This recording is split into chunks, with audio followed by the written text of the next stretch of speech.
ఎన్నికల ప్రచార ప్రసంగంలో కోవూరు వైసీపీ ఎమ్మెల్యే అభ్యర్థి నల్లపిరెడ్డి ప్రసన్న కుమార్ రెడ్డి నోరు చేరారు. అధికారం కోసం విపరీతమైన వాగ్దానాలు చేయడం, అధికారంలోకి వచ్చాక ప్రజలను విస్మరించడం జగన్మోహన్ రెడ్డి చెప్పిన విషయం అంటూ ఆయన నోరు చేరారు. దీంతో అక్కడున్న వైసీపీ నేతలు నివ్వెరపోయారు. ప్రస్తుతం ప్రసన్న వ్యాఖ్యలు వైరల్గా మారాయి.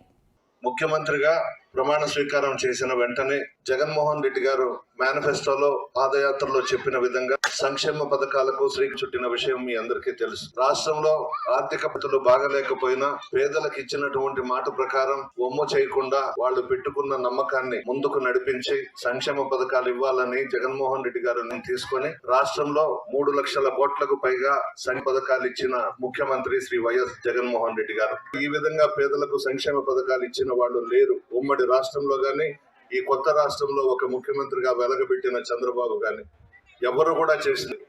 జగన్మోహన్ రెడ్డి గారు వయసులో చిన్నవాడైనా పరిపాలన గ్రామ స్థాయి నుండి ఉండాలి, ప్రజలు ఇబ్బందులు పడకూడదు, మహిళలు ఇబ్బందులు పడని సచివాలయ వ్యవస్థను, వాలంటీర్స్ వ్యవస్థను తీసుకొచ్చిన విషయం కూడా మీ అందరికీ తెలుసు. హీరో చెట్టు పథకం దోపిడీ చేసేశారు.